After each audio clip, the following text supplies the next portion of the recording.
I got here with me, Jon Bruderlein. Jonathan, yeah, Jon Bruderlein. And today we've decided to just talk over each other whole time.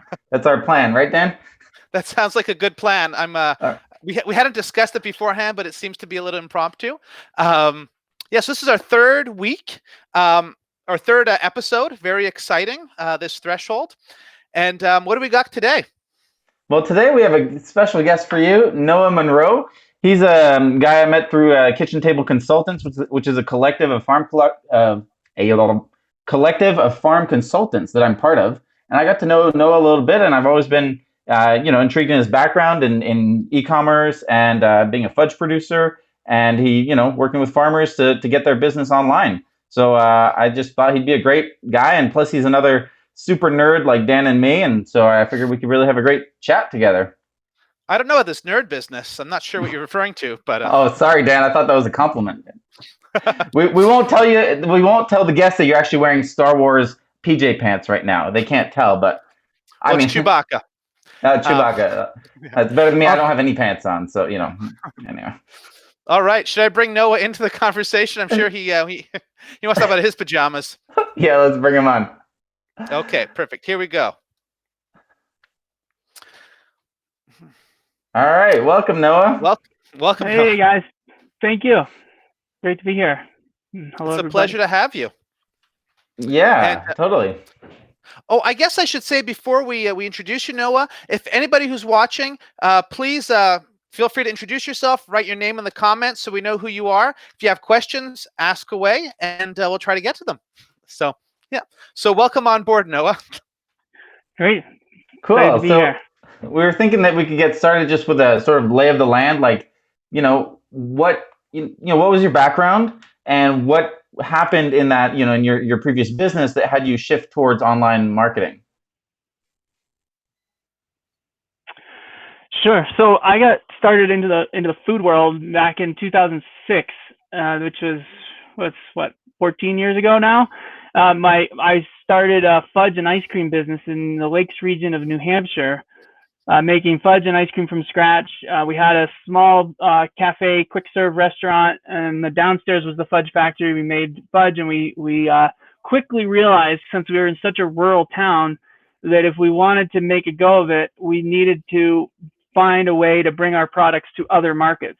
And so I started learning about basic HTML and basic marketing online, and did some little courses, and realized that with shipping, we could get our products to the whole country, and that would potentially change the game for us and make it more viable to have a real business in a very small town in rural America. So that's how I kind of got into the e-commerce world and digital marketing initially, and then basically we just started building it, and over the years that became a really important part of our business. We went through multiple different kinds of website platforms and learned a lot and made a lot of mistakes. And I'd be embarrassed to show you our first set of food photography that we did. It was awful. But there's a lot to learn with selling stuff online, and but it's great. It's a big opportunity, and especially these days, obviously with the whole COVID situation, it's even bigger of an opportunity. But as far as my background, so yeah, I ran the fudge and ice cream business for about 10 years, did the MBA program about halfway through that to learn more about business. And then for the last 4 years, I've just been working full time I've worked with over 100 different farm and food entrepreneurs, and help them be successful on their terms in whatever way that looks like. Usually it's on the either finance side or on the e-commerce side. Those are kind of the two main specialties I've gotten. And our fudge business was based on BigCommerce. I've worked with WordPress and WooCommerce, Shopify, Local-Line, GrazeCart, a little bit of Squarespace and Square. But anyway, yeah, excited to be here. Well, that sounds like a well-rounded experience of different platforms.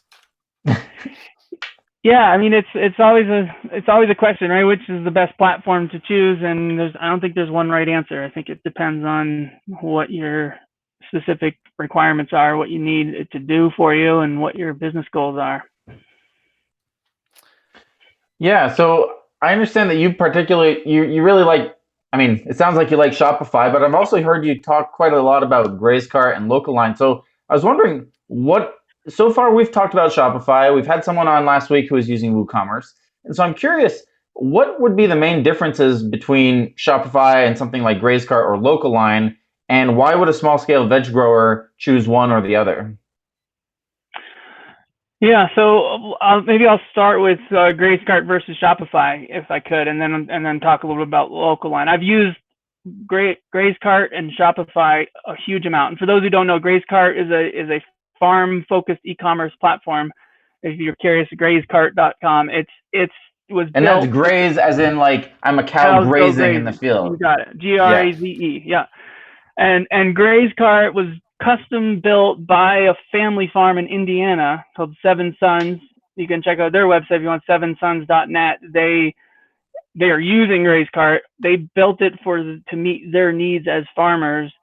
And because it was a lot of other farms saw their website and was like, I want that. Can I have that technology? And so they made GrazeCart to basically sell their technology as software service, same kind of way Shopify does and others do.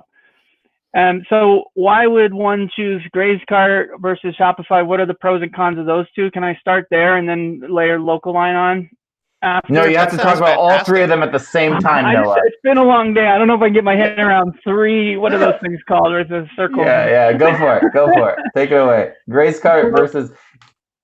Yeah. So I guess I'll start with the kind of the top advantages I see of GrazeCart over Shopify, and then the big disadvantages. And the disadvantages relate to the advantages of Shopify. So they're kind of connected. So the big advantages of GrazeCart, if you're selling something by weight, like variable weight, truly variable weight. So produce, meat are the big two that come across. And GrazeCart has a way to allow you to sell things by weight very precisely, so that if you say you're selling a bunch of bananas, which is probably a terrible example, but just go with me for a second, right? If you're selling a bunch of bananas and you say it's probably about 1 pound, but then you weigh it and it's actually 1.2 pounds, if you're in a grocery store, they're going to charge you for 1.2 pounds of bananas. So the retailer, the farmer, the seller is going to get the full value of selling 1.2 pounds. And with Shopify and e-commerce systems, you'd have to go in and say, we have a 1.2 pound bunch, we have this bunch, we have that bunch, it doesn't handle variable weight very well.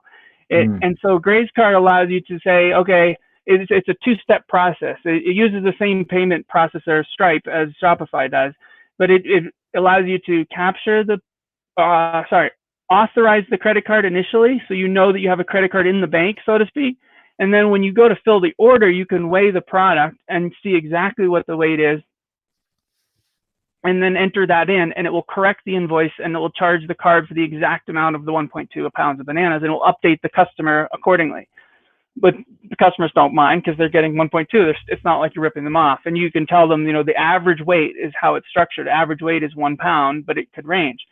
So that's number one, big pro. I don't know of any other e-commerce system that handles variable weight as well as GrazeCart. And so let me just ask you there, Noah, if you have something that's just like a bunch of carrots is $4 and that's it, can it handle discrete amounts also without having to go back and enter it? Every product you can choose to sell it either by package, which is what you're talking about, or by weight. And so you can go either way, for sure. But it just depends. If you can easily create those packages and you don't need that, then you don't need GrazeCart for that reason, right? But it can handle both cases, is what I'm saying. It's not only variable weight. For sure. Great. Cool. For sure. The other big advantage, there's two other big advantages of GrazeCart. The second one is if you want to sell online and be able to allow your customers to easily order online and pick up at your farm or pick up at a farmer's market. A lot of farmers markets these days, I've heard some are requiring their vendors to take orders online only. That's the only way customers can come to the market is if they've ordered in advance, and they have to prove that because you have to provide the names to the market of who your customers are that are coming that day to pick up. So I don't know how widespread that kind of COVID farmers market situation is, but regardless, if you want to manage a lot of logistics around pickup locations and also have a shipping option, if you want to get in partner with UPS or FedEx and start shipping perishable products, that the ability to handle that and manage that is really, really robust and sophisticated with GrazeCart, and really it works really smoothly for the customer experience and also for the reporting for the vendor experience. Now, I know Shopify can make that work with an app. There's several apps. One of them is called Zapier, which maybe you're familiar with. But that app is still, it doesn't handle it as well as GrazeCart has built to handle it. Because remember, GrazeCart was built by a farm that had that model. So it was constructed to meet exactly their needs. And that was one of their needs. They had a buying club with drop locations for products. They had pickup at the farm. They had shipping, and they needed it to handle all of that. So that's the second big advantage, and kind of contrast to Shopify. Cool. And can I just jump in there? Yeah. Oh, but I just blanked on my question. Multiple shipping. I'll just say that what you just described is one of the things that drives me crazy with Shopify. We found ways around it, but I really see that as a nice pro from GrazeCart. Yeah, and there's workarounds in Shopify, like for sure. If the weaknesses of GrazeCart are more of a big deal than the advantages, you're probably better off with Shopify and then just figuring out the workarounds. And no platform is perfect. I think that's one thing that everyone should be agree on. And it's just a question of what are your priorities and which advantages, which pros and cons are most important to you. So I was saying that's you number 3. Yeah, I get number 3. But unless Jonathan, you're going to say something about. Yeah, I just want to jump in, and for those of you who just joined us, this is Noah Munro. He's a fellow consultant of mine, with me, and used to have a fudge business and is now a specialist in e-commerce. And so we're going through the difference between GrazeCart and Shopify. And I was just going to say, Julia Shanks has joined us and said, "Hi, friends." Hey, cool. Julia. Thanks for joining, Julia. Nice. Julia's another food business consultant who's great, based out of Boston, if you're not aware of her. Cool. So my question, I guess, Noah, is with GrazeCart, can you set for future, like let's say I'm growing tomatoes and I want people to be ordering cases of canning tomatoes in late August, but I want to sell them right away. Does it allow for that sort of time delay type scenario? Yeah, it does, and that's I'm glad you asked the question, because that's really what I meant to say about the number 2. It's not just the ability to have different drop-off locations and logistics, but it also it handles the schedules. So you can set deadlines. You have to order by this day in order to get it on this day. So that gives you enough lead time to deal with it. As far as seasonality like that goes, I think that they were beta testing some kind of pre-order functionality. I think that I'm not sure exactly how well that works. I think it works fine, but I haven't tested it myself. They were. I think most people get around that by just doing some kind of deposit or prepayment, and then you can set like, this is the date that you're going to get this. So there is some of that functionality. I don't think it's as good as like a CSA software like Harvey that focuses, from that perspective, that focuses on CSAs where you're pre-buying and you're adding on shares and you're doing all that. Like, I've seen a GrazeCart site that has a Harvey thing embedded in one of their pages for that. That kind of relates to what you're saying. Yeah, cool. I think I got it. Yeah. Okay. And then I think the third big advantage is that if you're selling product, especially if you're shipping product, or even if you're not, if you're just bringing it to farmers markets, or you're doing an on-farm pickup or shipping, GrazeCart has the ability to have what they call multi-tier pricing. So you can literally have your products priced more expensively for shipping orders.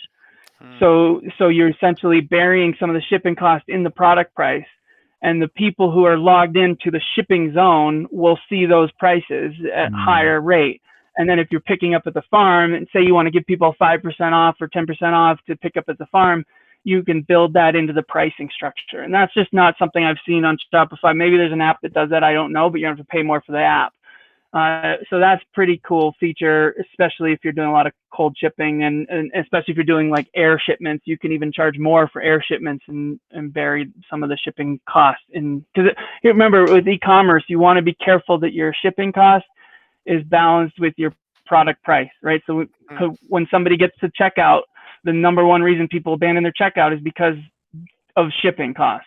And there's a psychological thing there that goes on. I don't know what it is, but they're looking at the ratio between the product price and the shipping costs. And if it's too out of whack, nobody's going to buy $30 of tomatoes and pay $25 in shipping. It's just very rare, you know what I mean? So finding the right balance there is important, but also wanting to make sure you're covering your costs of cold shipping. So that's a whole nother topic, I realize, which I've done a lot of that kind of cold shipping consulting. I don't want to get into too much of that. So to sum up, yeah, go for it, Dan. Well, I was just going to say, it's another one I really relate to. Like, we sell seed potatoes, and that's something that someone might buy $12 of seed potatoes, and then if they're on the other side of the country, it's cost them $25 to ship it, and or $35. One person recently, and they're not thrilled with that. So I totally hear you. Right. Though I don't know about charging $40 right off the bat for potatoes. Right. No. If I understand what you're saying, Noah, is that you're marking up the sales price, and then you're artificially lowering the shipping cost. So the person's like, oh, I'm only paying $10 of shipping, but there's already another $10 that's just been embedded in the price that's on the site. Yeah, exactly. I mean, that is a very common strategy. Anyone that's selling food online that says free shipping, essentially they're doing that, because there is no such thing as free shipping, really, right? Somebody's got to pay for the shipping, and you're paying for it in the product price. So it's extremely common to essentially subsidize the shipping cost with the product price. But you want to be careful with it. You don't want to be dishonest about it. You don't want to and you also need to keep an eye on your price. Like you said, Dan, if you do $40 for potatoes, it's not going to work. So it's a balancing act, and it's a question of what are your costs, what are your margins, and what can you afford, and what's the strategic price? What are your competitors pricing your product at? If someone's searching online for different options, what are the alternatives? So the advantages you've said about GrazeCart so far is you can sell by variable weight. You have a lot of flexibility in scheduling and figuring out like pickups and shipping. And then you also can have multi-tier pricing for different types of outlets, be it pickup versus shipping or otherwise. Have I understood that well? Yep. Yeah, I think that's summarizable. Yeah, I mean, there are others too, but those are, I think, some of the biggest three. One other one I'll mention is the wholesale. If you do want to manage wholesale through a website, if you have retailers, probably not restaurants right now, but if you have retailers that are computer savvy and you think may want to order online, GrazeCart can also be used to manage that. And basically, it's similar to Shopify has apps that does that, but we allow certain customer groups to have wholesale accounts. So when they're logged in, they're seeing wholesale prices, and they're also seeing only certain products that are for wholesale. And you can also say only certain products are for certain sales channels. So if you don't want to ship eggs, for example, but you want to ship potatoes, you can say the eggs are available online, but only if you're picking up at the farm. And so you can do that kind of product specific and pricing specific thing. And you can do minimums for different channels, and there's a lot of sophistication there because, again, it was designed and customized by a farm for farmers. So I don't work for GrazeCart, I should say. I'm a big fan for farms. I'm also a big fan of Shopify. I'm actually a Shopify partner, and I love Shopify for a number of reasons. And maybe that I should go into some of the weaknesses of GrazeCart, and therefore the inherent flip side of that is their strengths of Shopify. Would that be helpful, or you going to That'd say be something fantastic. else? Yeah, and I just want to wait to hear. Okay. Yeah, totally. And I just want to take a moment because we had on our Facebook group this week a question for Ellen from Ellen Lang. So Ellen's question was about, her, I worked at that farm back in the day when it was her parents. And so her parents had this, long-standing CSA, very successful, very dedicated and loving members. And now they're shifting to she's shifting to an online model. And she's wondering, how do I reward those customers without creating a full season commitment, And so what I'm seeing here is Ellen, you could have a subdivided one section of your site that would be only accessible to them. And so, let's say you don't want to grow, ground cherries for everyone, because come on, who wants to pick up all those ground cherries? But you could have a section where you're putting special stuff just for your old time, hardcore old time members. So anyway, Ellen, that's an idea. I just wanted to put that out. And by the way, you can also set up certain like delivery routes or delivery sections or products that are available only to certain delivery schedules that are hidden from the public. So you have to add somebody privately to that group. So it's just another feature that's kind of cool. So let's talk about downsides of GrazeCart. And hopefully nobody from GrazeCart's team is listening to the rest of this. But I think they would admit these things too. One of the main ones is that they are a relatively small platform compared to Shopify, WooCommerce, BigCommerce, Magento. I mean, these are all massive companies relative to GrazeCart. So what? Why does that matter? Well, mainly because they're two things. Well, actually, I'll say mainly one thing. If you look at Shopify or WooCommerce, there is a whole community of developers that surrounds that platform, and GrazeCart doesn't have that. To put simply, there is no app store on GrazeCart. There is no plugin store. There is no way to enhance your store in any significant way on GrazeCart, unless you know custom code or unless you can lobby within the GrazeCart community to get them to prioritize your feature requests. And it's hard. They have a roadmap. They have a lot of requests. They can only build out and improve things so quickly. And that kind of goes to the weakness of it being relatively small, is that their pace of innovation and change and improvement of the technology, while it's come a huge ways and they're always making improvements, it's never going to be as fast as a company like Shopify, where you've got thousands of employees, all over the world. So it's a different scale. I was going to say something else about that, but that's kind of I think the biggest weakness. But it really only is a weakness if you want to really get sophisticated with e-commerce and make add all sorts of bells and whistles and different apps that do different things and fancy stuff. It's harder to do those kind of fancy things in GrazeCart than it would be in Shopify, because of the app store, because you have all this development community, custom building, all this stuff that plugs right into your core platform. In the case of Shopify, WordPress, and BigCommerce, so you don't have that in GrazeCart. So again, that's where I said it's just about what are your priorities, what is your goal. If you just want a simple farm-based kind of e-commerce site that does a lot of what you need, and you don't need anything too fancy, then you're probably fine. You don't need someone to be able to like mouse over an image and automatically zooms. Like, that's a feature that's not on GrazeCart, but a lot of Shopify themes have that. Like Amazon has that. So little things like that are not going to be possible on GrazeCart. And that kind of goes to another weakness. GrazeCart is what's called a closed system. So Shopify has a closed checkout, but their whole rest of it is open. So if you're a developer, you can, or if you have the money to hire a developer, you can get them to custom change almost anything except for the checkout process in Shopify. From a design perspective, from a functionality perspective, you can do a lot, because all of the code, all of the original code that underlies all the pages and the technology is all open to see. You can see the code for every page.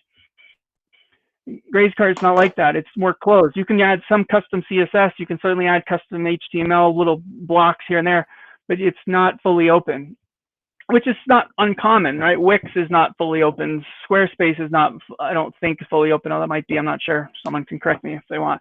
But that's a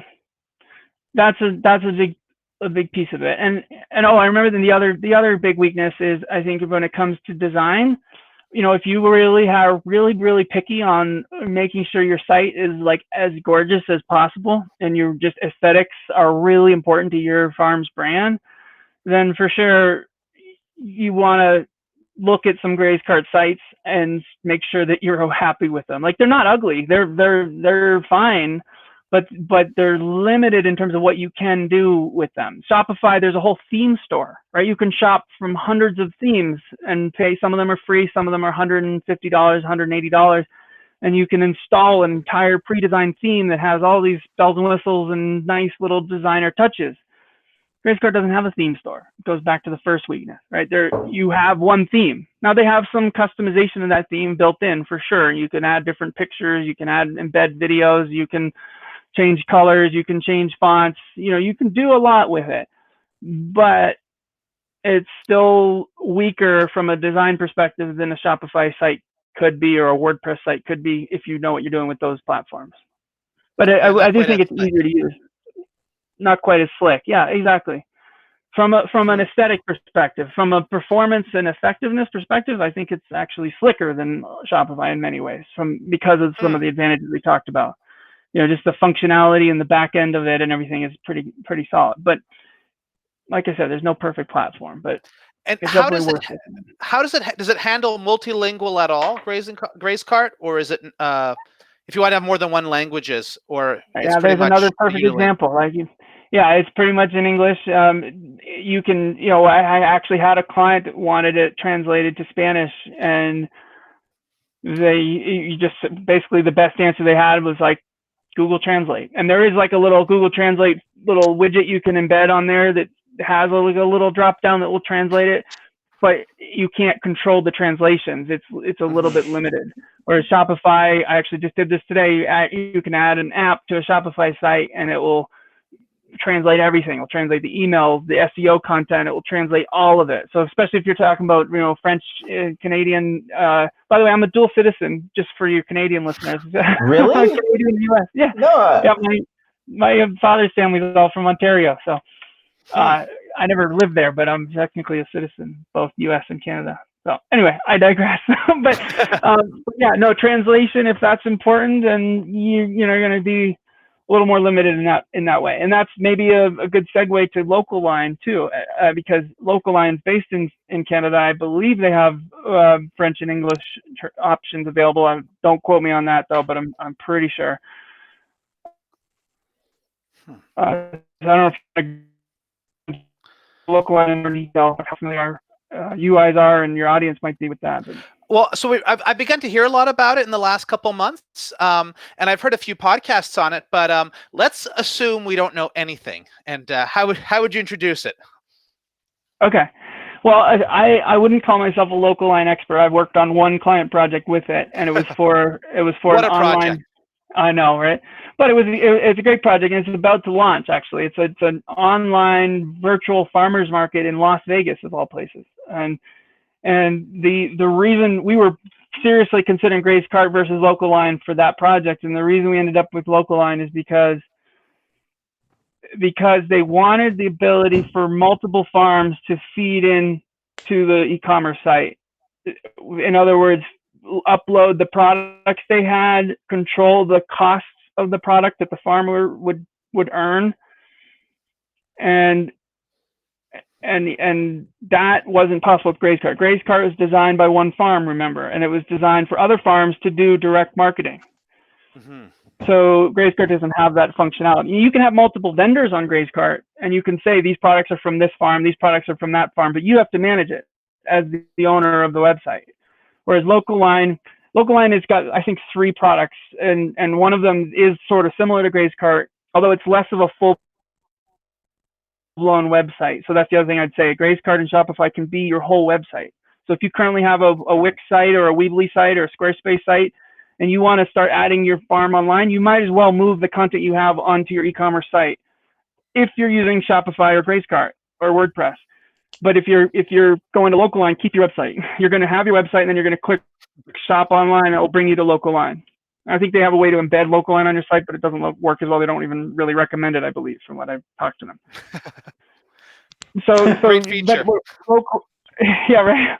Well, I think that it works okay, but it's not as good as just having a standalone shopping site. But it's very limited with what you can do within the aesthetic of it. It's even more limited than GrazeCart from a design perspective. You have one template. This is what it looks like, and it works. It's functional. You can shop by category. You can shop by farm. You can do you do your thing. But I frankly wouldn't recommend it if you're a single farm and you just want to sell online. I think there's better options. local line. But if you're trying to work together with a group of farms and you want to all feed into it and share the investment of the e-commerce business, for example, it could be great. It could be perfect. You can all have farm accounts, and then you have one market account, and the market account features all of your products and has one shared catalog. The other big advantage of a local line, which I don't know as much about, is they have a whole nother product that's meant for food distributors. So if you're dealing with food hubs or local food distributors, they've got some really robust technology to handle that and to tie together a lot of sourcing and catalogs and all of that kind of stuff, which GrazeCart and Shopify just don't have. It's more on the food distributor side of things. And along that same line, they have a very robust, even in the first two that I mentioned, very robust routing functionality. So if you got 50 orders for a given week, you can you just with a couple clicks of a button, it will map out where the orders are and will show you the recommended driving route to drop them all off for local delivery. Does GrazeCart optimize delivery routes also? No, not within their technology. You can export it and run it through a route optimizer. You got it. Yeah, you can export all the orders for a given week and upload it into some route optimizer tool separately, so you can still get by with it. But Local Line's built that into their tool, which is kind of cool. Do you have any recommendations? Would you have any recommendations or just suggestions of route optimizers? Because I've looked a bit online and I don't know left from right up there. No. Yeah. I don't. I'm afraid. I've looked at a few. Ted would probably have better recommendations. He's worked with more food distributors, and there's a food hub in Vermont that if people are interested in that, we could certainly try to find some recommendations. I just don't know the names of them off the top of my head. I don't. Most of my clients are doing more direct to consumer shipping or order online for pickup at the farm or different places. So they don't do a ton of little deliveries, or if they do, they don't need me. So I don't get involved with that part of it. They figure that out. So on the back end of all these three systems, how different are they? Like, in terms of managing, like importing products, exporting orders, like monitoring reports and stuff, how would you compare them? Yeah, so for importing products, that's definitely a win for Shopify and a loss for GrazeCart. You can create you can export products from GrazeCart, but you can't import them. So if you have a lot of products, and you're gonna have to manually build them all out in GrazeCart. Whereas with Shopify, you can, as you probably know, there's a CSV template. CSV template you can populate with all your information and then upload it, and boom. I just had a client do that today, and they uploaded 1,200 products. It was just a few clicks. It's really quick. So yeah, that for sure advantage there for Shopify. What were your other questions? The orders or just? Yeah, like in terms of exporting orders and then also monitoring data, like reports, and like if trying to figure we use an app called Better Reports in Shopify. So we're not using the native reporting, but an app, and we can really look at anything compared with anything, and we can export it also on a daily basis, or we can set a certain time and it'll export to a Google Sheet or to an email. Yeah, so anything that you use an app for in Shopify, unless it's part of those core strengths I was talking about with GrazeCart, you probably can't do it with GrazeCart. So like you can export your orders from GrazeCart, that's no problem, and it will just be a CSV sheet. You can export it to a tool for QuickBooks integration, so they do recommend a third-party tool for that, but it's not going to be as seamless as a QuickBooks Online connection. As far as the reporting side of things, you're going to be way more advanced with Shopify reporting, either with the app that you just mentioned, which I haven't seen but sounds great, or if you have a more advanced level of Shopify, like the $79 a month level or the $200 a month, they open up more and more reports built within native Shopify. GrazeCart has some reporting, but it's way more limited. So for example, you can run a report of sales by product. You can run a report of sales by location. You can run an inventory report, which is really valuable. You can mix and match those reports. You know what I mean? You can filter them out. You can look at certain time periods. You can look at certain locations, certain categories. You can add an accounting class ID for accounting purposes and sort categories differently. So you can do a fair amount with them, and then you can certainly export them to a spreadsheet and manipulate that data more. So if you really like data and spreadsheets, it'll probably work. Or if you don't need too much really fancy data, it will probably work. But it's not going to have all the calculations of average order size and conversion rate and the fancy metrics that Shopify will give you. Their reporting is an area I think they're planning on improving, but I don't believe it's as far ahead as they want it to be yet. And so, so it sounds like if you're running an operation that I don't want to use the word simple to characterize it, but if you're running a basic farm and you have a bunch of products and you're selling at a farmer's market and maybe you have like one other outlet, and you're looking to have the best way to manage products and distribution, but you don't really care too much about sort of the e-commerce management part, GrazeCart would be a good option. And especially if you're going to have a business that's going to be somewhat similar year after year over time, maybe you've kind of, you get to a certain size and what your business looks like is what it's going to look like down the line. Versus if you have a growing business that you're not really sure where it's going to go and that you want to have a lot of power to build and kind of adapt and customize, maybe Shopify might be a better option. Is that a good way to summarize it, or without putting words in your mouth? Yeah, no, I would agree with that for sure. I mean, I think it just depends on your vision and what your growth path. Like, what are you trying to accomplish as a business?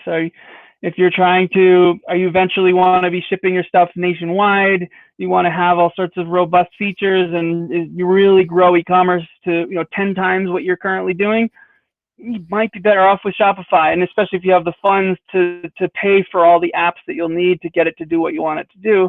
Because most of these apps have monthly fees associated with them, so it can end up being a lot more expensive than it seems. But if you've got some capital to invest in the online business, that can definitely be the way to go. If you just, like you said, if your farm's just doing your thing and you're growing organically, no pun intended, and then I think GrazeCart's great. The other big advantage of GrazeCart that I haven't seen in Shopify, forgot to mention, is they have a really cool Facebook group of about 75 farmers that are using GrazeCart, and they all help each other and support each other. And it's a closed private Facebook group only for GrazeCart users. They have more than 75 customers, but 75 people are in that group, and that's been really cool to see and learn from other farms and help them and just whatnot. So I wish Shopify would have something like that. Although Shopify Partners just launched something like that, or I just became aware of it. It's probably been around a while, because I am a Shopify partner too, which maybe I should offer too if anyone's interested in trying to play around with a Shopify store or build out a Shopify store. If you want to go that route or just even see what it's like, I have the ability to create like development stores at no cost to me or for you. Takes like 2 minutes. I just need to know like what your business name you want to use and your email address. And there's no charge. It's just basically a way to, if you go on Shopify, you have 14-day free trial. If you have a development store, you can have unlimited free trial. You can build it out over the next 2 years or next 6 months or whatever. And when you're ready to launch the site, the ownership of that development store gets transferred from me to you, and then you start paying Shopify at that point. So if anyone's interested in that, feel free to, can I give out my email here? Why don't you give your email? How can people reach you, Noah? Okay. Yeah. So my business is called Taste Profit.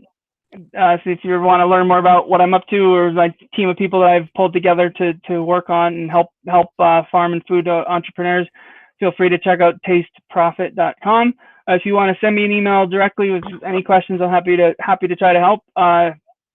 Feel free. My email is noah@tasteprofit.com.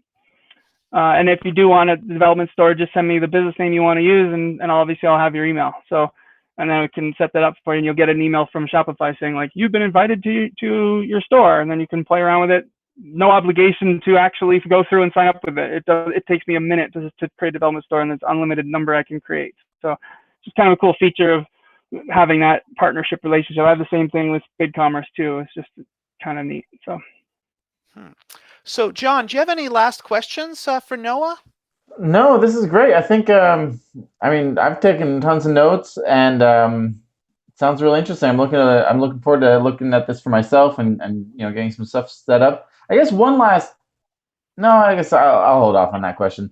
Yeah, this sounds really good. Thank you so much for coming on. And what I'm hearing is if you're a farm, and it's something about what you were talking about, being able to easily separate out who gets to see what profit prices and at what price scheme, and so for me, what I'm actually thinking of, I'm thinking of having retail vegetables on my farm, which is launching in the next month, and then wholesale flowers. So those are like two very distinct types of product. And I was like, okay, do I need two stores or whatever? So it sounds like with GrazeCart, I could literally have that set up on the same platform and just have different, wholesale clients can access the flowers and retail clients can access the veggie, and there's no like crossover on that kind of stuff. One quick thing to mention just on pricing is that Shopify is what, $29 a month is their basic level, and then $79, and then $200 or $199. GrazeCart, I think, starts at $59, so it's a little bit more. But again, you're not going to have any extra apps added on there. And Jonathan, if you wanted that two-tier pricing, that feature is only available at the $99 a month level. So it might be a little bit more money, but the hope is that you could grow your business more, sell more, and easily cover the cost. So just something to bear in mind. And then if you want more than two price tiers, now it looks like you have to go to the $199 levels for that. Although they were talking about, and I don't know if it's actually going to happen, about changing their pricing structure. So all features are available to every customer, and you just pay different amounts depending on how many orders per month you get. And so we'll see if they change that at some point in the future. Yeah, the pricing is a good thing to add in, but if you have a thriving store, some of them think it's worth the price. So yeah, I mean, for sure. I mean, we have clients that, especially now with the COVID situation, if they were already selling a lot of food online, they're quadruple, what their normal sales are.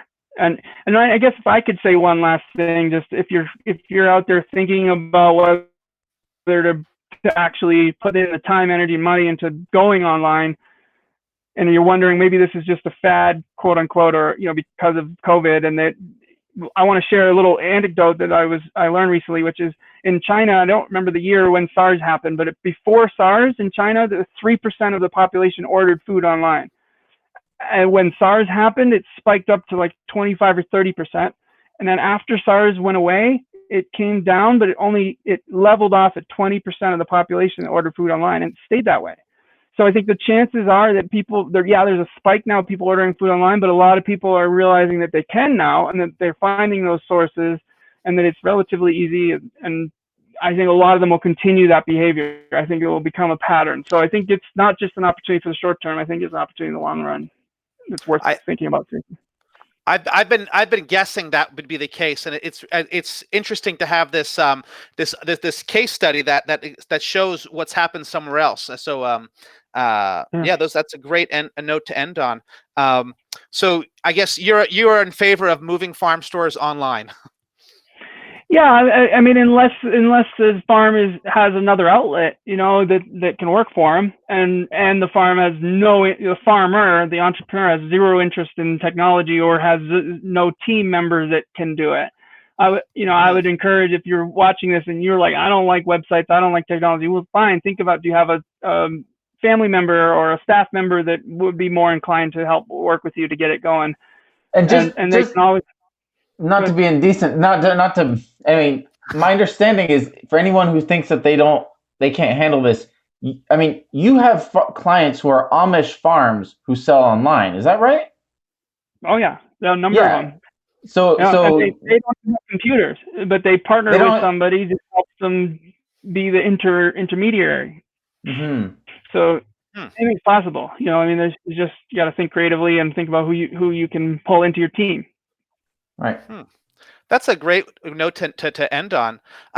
Thank you so much, Noah, for joining us. I really appreciate this conversation, and I didn't know a lot about GrazeCart before going into this, and I really appreciate all the pros and cons you brought to us. So thank you very much for sharing your experience with us. Mm-hmm. My pleasure. Fun to chat. Happy to chat again if you ever want to chat more about cold shipping or anything else. This is great. So thank you guys for inviting me as a guest. Appreciate it. And thanks all for joining and watching. Yeah. Thank you, Noah. Take care. All right. Have a great evening. You too. All right, Dan. So what's your takeaway from that? What do you get out of that conversation, Dan? I loved hearing about the pros of GrazeCart, and I wish Shopify could do all these things. And when I compare Shopify to Square or to WooCommerce or a number of traditional e-commerce platforms, I've got a feeling that Shopify is going to be ahead of the game for a while and will probably outpace anyone who catches up with them. And I've seen that in terms of multilingualism and other things. But Shopify is not aimed at farmers. And so this is one of the things I've wondered about these farmer-centric systems. Can they bring strengths that Shopify will never have? Because they don't have the vested interest to get that many the market users. isn't big enough for Shopify to be like, oh, I'm going to do something for local farmers. Right. So that's really I find that exciting. In our personal case, on our farm where we run an online seed store and we run a CSA and additional orders, there's some functionality that I see in GrazeCart, but I'm afraid we might like that. I really like some of the extra power that Shopify gives us, and maybe I'm just biased from being a Shopify user, but I have a feeling that if we were just running our CSA or just running like a market farm, that GrazeCart might really meet a lot of our needs, and especially if we just want to have that, get it going and not have it run on autopilot, but not worry too much about the online store. Right. Given that it was developed by a farm, perhaps it's more adapted to a farmer's general, rhythm and work schedule in the summer. Yeah. What takeaways did you take away? Takeaways I took away. What takeaways did I take away? Oh, every time I hear about one of these platforms, I'm like, that sounds great, So it sounds like they're really, when I was first talking with you about Shopify, I was like, that sounds amazing. And now hearing it from Noah, it's like, wow, that sounds great too. So I think my takeaway is that there's multiple right answers, right? And if your business is ready to go online, the real question, that's what I'm taking away. The real question is go online or not go online. And then after that, it seems like, I don't know, I guess the takeaway is that there's really a number of great platforms out there. And regardless of what I choose, one of them is going to have something that the other doesn't. And that's just how it is. So, yeah. That's a great takeaway. Yeah, and I think it's also maybe, I think we've been talking about this too, but I'm seeing that given that my business is really going to be grounded in a location, right? I'm not shipping seeds to someone in Yellowknife. I'm delivering vegetables to someone in the neighboring suburb, right? So given that, the options of really managing routes and what's available on what route when, I think would actually be something that's important to me. And I guess it's making me think I need to look into, does Shopify have some sort of app or add-on that can deliver some similar type of result? Yeah. Though being able to export things and doing it somewhere else, I'm curious how the workflow works with that. And right. Yeah. One comment that came in when we were talking was from Jason Sarfati, who is part of Carrier Farm. I think you know Ramsey and Alex. And he'd mentioned, I think he was talking about the route optimization apps, and he said there's one called Road Warrior that was recommended to him today, and it's reasonably priced, and he's going to do a test for delivery next week. So nice. I look forward to hearing how that works, and I hope it's successful. Yeah. For sure. Cool. It's exciting times. I love how, there's so much innovation that's coming out of this situation. And so often, whether it's in my personal life or with my friends or with my clients, what I see is in many ways, this current crisis is forcing us to implement changes that either we've wanted to do for a long time or we should have done, but we just didn't feel this is sort of like that kick in the butt to okay, well, now I need to sell online, or now and that's just one example, but I just these last weeks talking with clients, talking with friends, it's like, oh yeah, this is really an opportunity to level up our financial management, and just do those things that we know we need to do for a long time. Like call my brother. I haven't called him forever. Now I call him every week. It's weird, Anyway, but I digress. Yeah. I agree with those opportunities. I think that this crisis, and I think any crisis, winds up really highlighting all the bottlenecks and weak links on your farm or your enterprise, and they were there beforehand, and you probably should have dealt with them beforehand, and now you're seeing what happens when you don't. But it's a great place to highlight them, and we're fortunate that, I mean, for most of us, we're able to adapt, and it's exciting to be able to do that. Mm-hmm. Yeah, sure is. Though Cool. I do remember going to restaurants and talking to people face to face, and that was also really exciting. So Yeah, in the old days, right? When people the old still days, used toilet paper before the toilet paper revolution, right? that's right. And yeah, All right. so So, shall hey, we? Dan, look what time it is. This is crazy. We just flew through that. Yeah. Do you want to talk about order to pick up, or do you want us to wrap up? Let's talk about order to pick up. Let's get into it. And let's say that we'll go maybe, 10, 15 minutes over. How about that, Dan? That sounds good. Should I bring up my infographic that I sent you? Ooh, wait a second. You have an infographic? I always got an infographic. Oh, man. So can you see that on your screen right now? I can only see the bottom part, starting from create harvest list. But I'm on you know what I can do? What if I turn my device the other way?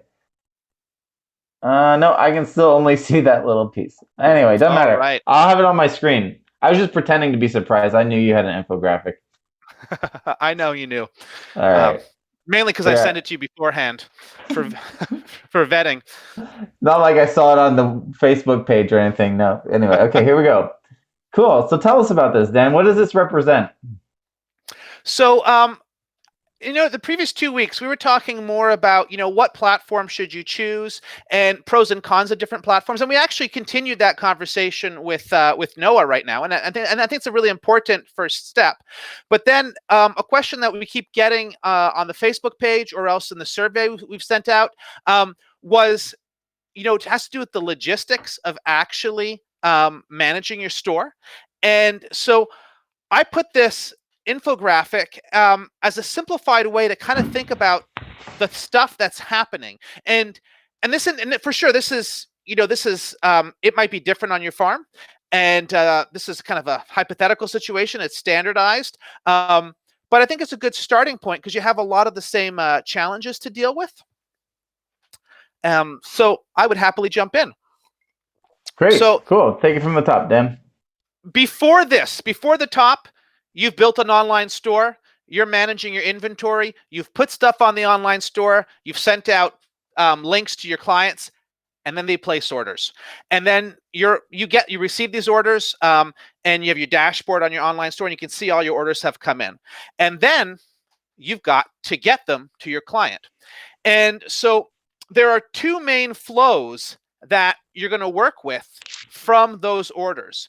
One of them is you've got to make sure you have all the right stuff and harvest the right stuff and get it ready for packing.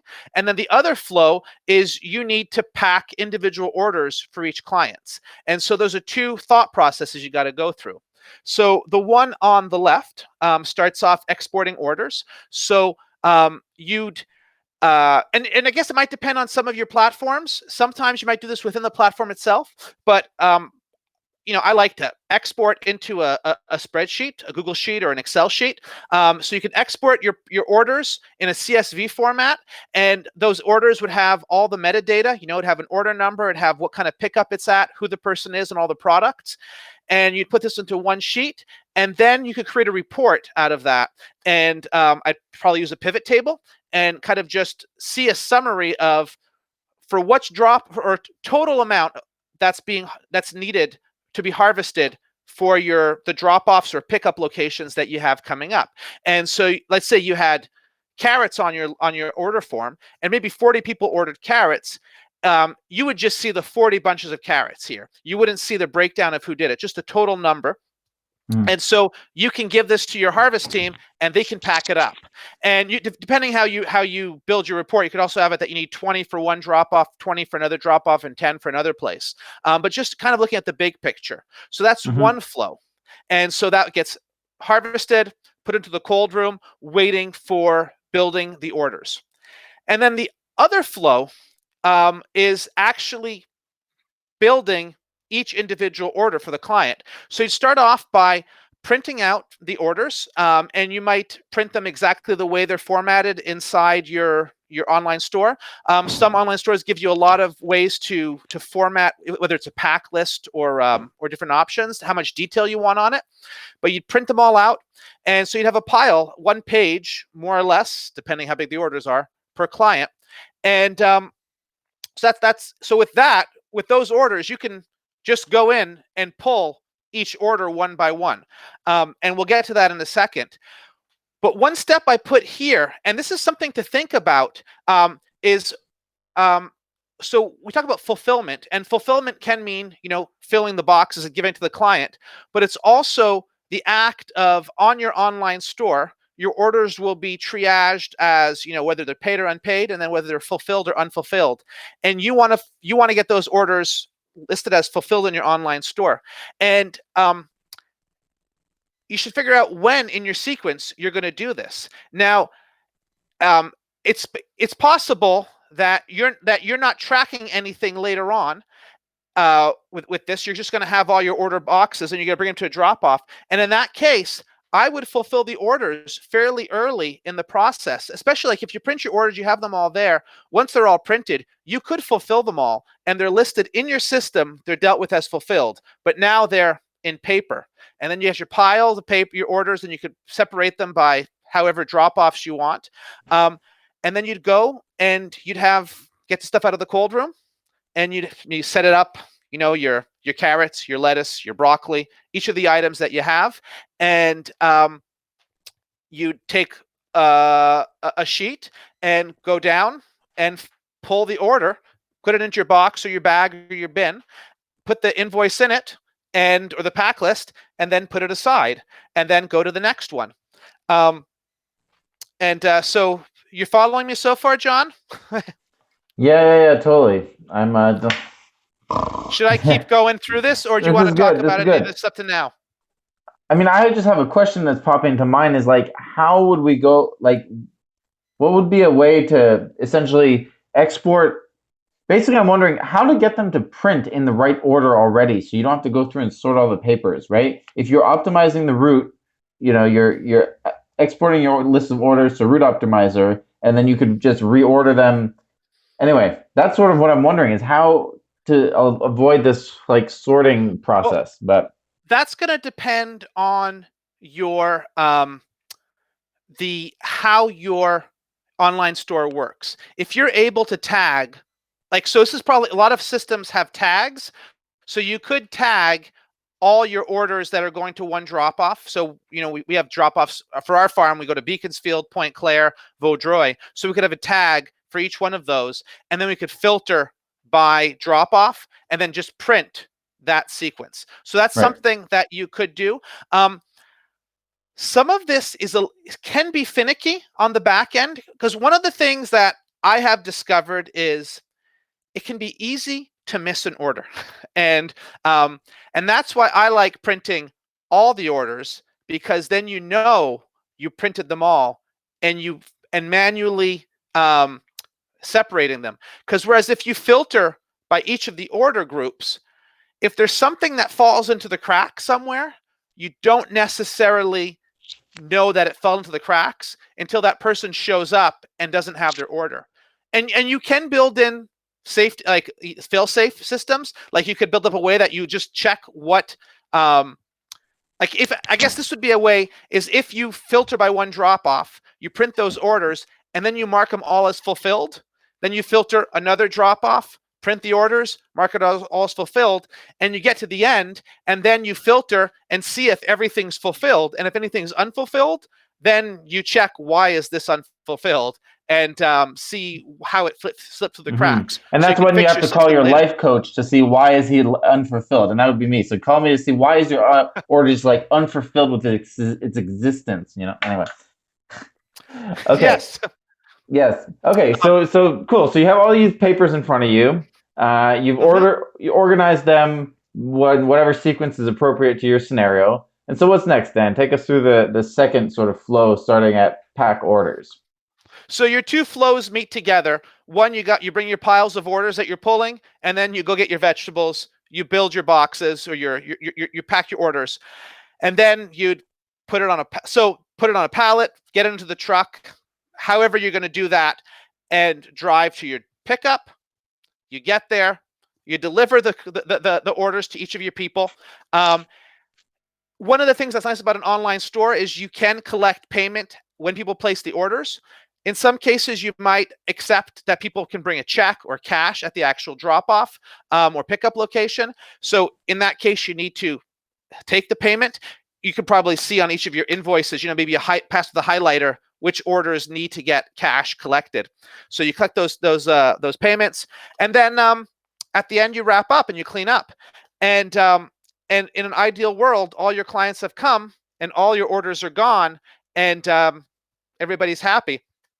And then you go back to the farm or home, and you have to record any payments that you've received. And at the end, everything should be marked as fulfilled and paid. And that's one of the things that if you fulfill orders online in an earlier process, at the end, you're not going through and fulfilling order by order by order. You're just dealing with the ones that are lingering because they have a unpaid. They might be unpaid. Mm-hmm. So that's the second phase. Right. Perfect. And so what about missed orders? Like, what do you do with that person who didn't come and get their garlic bread? So I think that you need to make a policy beforehand, and you've got to communicate. You got to communicate with your team and communicate that with your clients before the order, so that it's clear what's going to happen. And this is really going to depend farm by farm, business by business.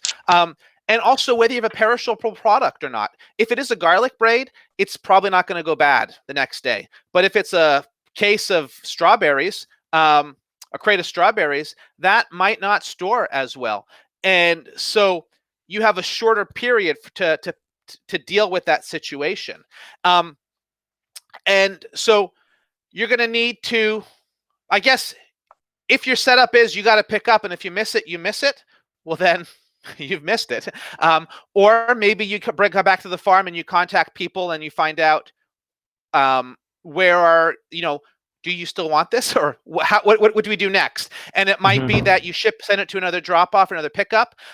You could always unfulfill the order in the online store, but I would pretend to keep it that way. And ideally, you've already gone through all the work of getting it into this box or bin.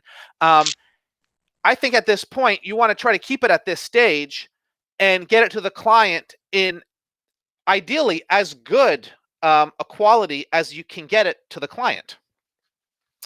Yeah. What do you think about missed orders? Yeah, I mean, you need to have a policy ahead of time so you're not inventing this as you go. But anyone who's dealt with CSA will know about that, right?